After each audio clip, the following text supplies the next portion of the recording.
Do you think the 49ers will start slow offensively off the bye, considering Brock Purdy hasn't played a game in a couple of weeks?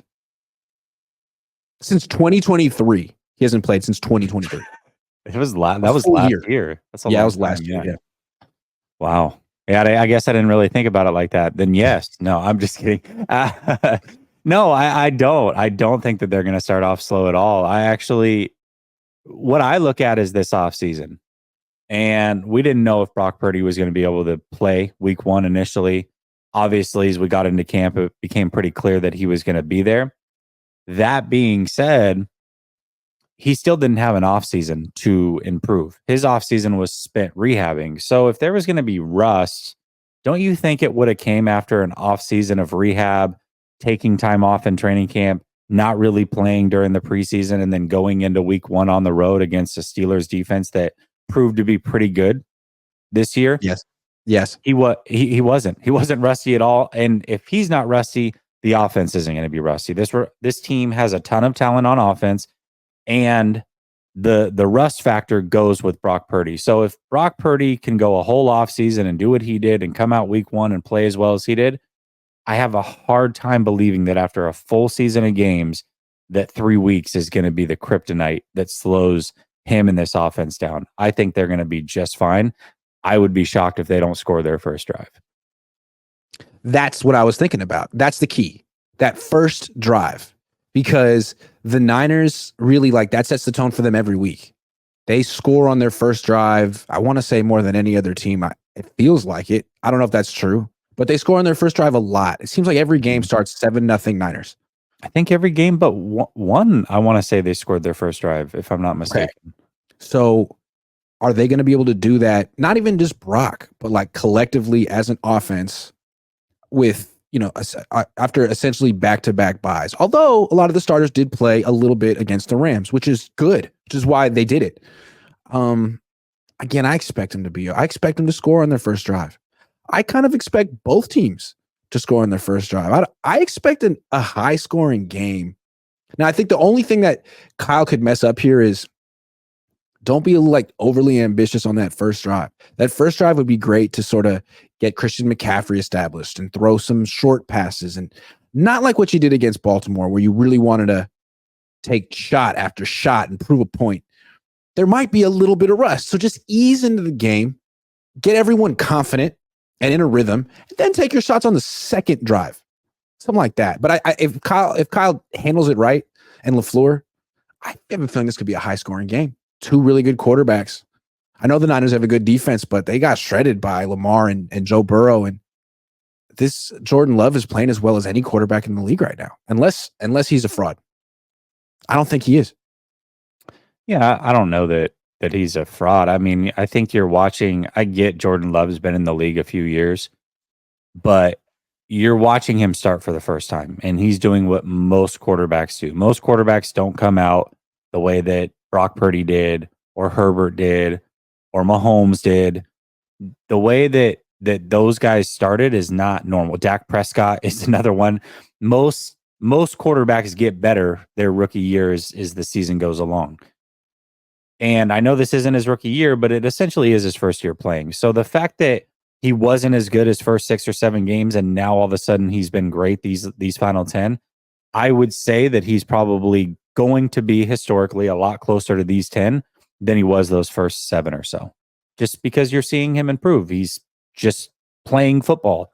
That's what happens when you play. You usually get a little bit better until defenses catch up, and then it's this adjustment game. But I think that he's probably going to be fine going forward. I think what's interesting about these two quarterbacks, I like comparing them because I think they're really similar. They're in similar offenses. When you ask the Niners what makes Jordan Love really good, they'll all say he protects the football.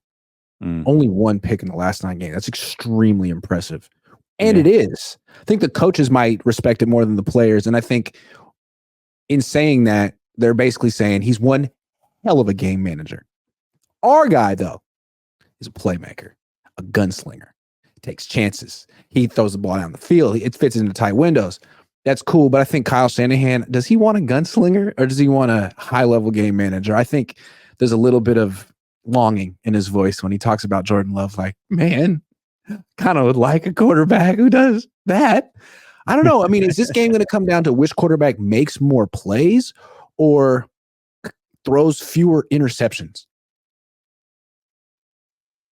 I mean, I would probably say the interceptions, but if one quarterback's going to have to make plays, I would put it more on Love. They're just not as good of a team. Their team is not as good as the 49ers. So Brock Purdy just don't turn the ball over and the 49ers win. I mean, that's what's going to happen. Jordan Love, it's don't turn the ball over, but also you're going to probably have to put the team on your back a little bit for a drive here or there or a big third down or what have you. Brock, just don't mess it up.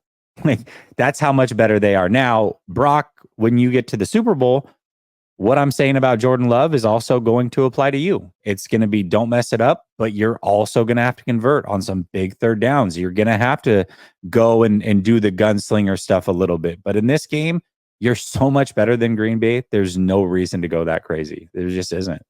Here's how you can tell that neither team really respects the other quarterback. Their number one goal on defense, their number one defensive game plan goal, stop the run. Stop the run, yeah. Stop the run. And both teams will say it. It was interesting. I asked Steve Wilks today, like, how has this offense changed, Matt LaFleur, since Rodgers has left? And Wilks was real clear. I love Wilks. He's very plain spoken. It's like they're committed to the run now. And you understand when you have a Hall of Fame quarterback who can throw 55, 60 times in a game and win, why you would play that way. And I'm like, oh, right. That's a distinction. Someone who can throw 55 or 60 times in a game and win.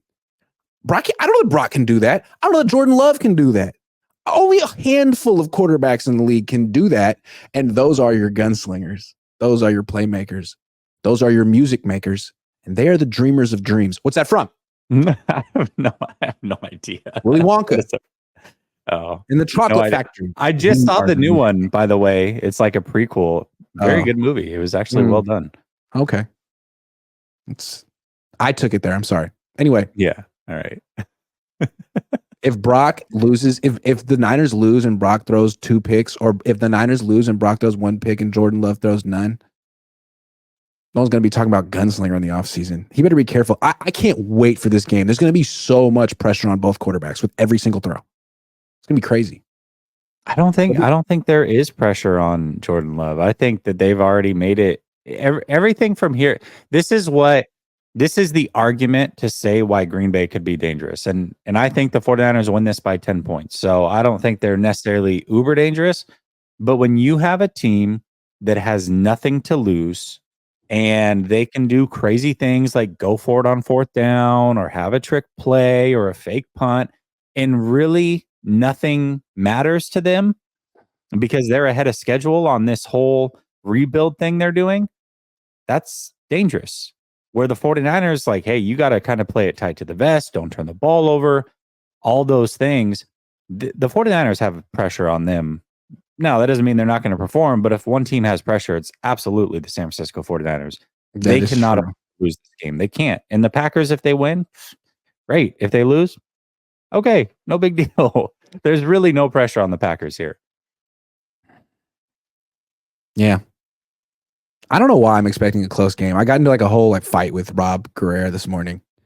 Not a fight, but an argument about this because he's so certain the Niners. He said the Niners are going to win by 50, and he was exaggerating, but not really.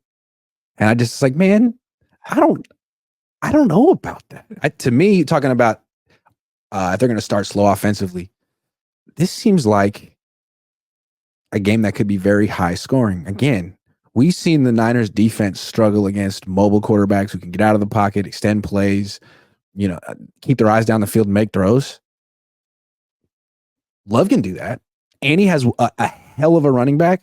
He's got 2 tight ends he can throw to and 3 wide receivers. They might score 30. The Niners could too. But yeah, I'm expecting that kind of a game. I don't know. Well, and who do you has a different idea? Who do you key in on? Like, that was a bit of a problem when they played the Bengals and when they played Minnesota. It was who do you key in on? Because there's no one. There's a bevy of great weapons in Cincinnati. In Minnesota, their best receiver was out, which meant Addison had to step up, and it was just a bunch of no-name guys, and they were all in and out of the lineup getting hurt. So once you have a quarterback that can distribute the ball and there's not a go-to guy, the best receiver this season on the Packers had 0 catches last week. There you go. And they blew out Dallas. This team is so dangerous, man. So that makes it interesting. Names.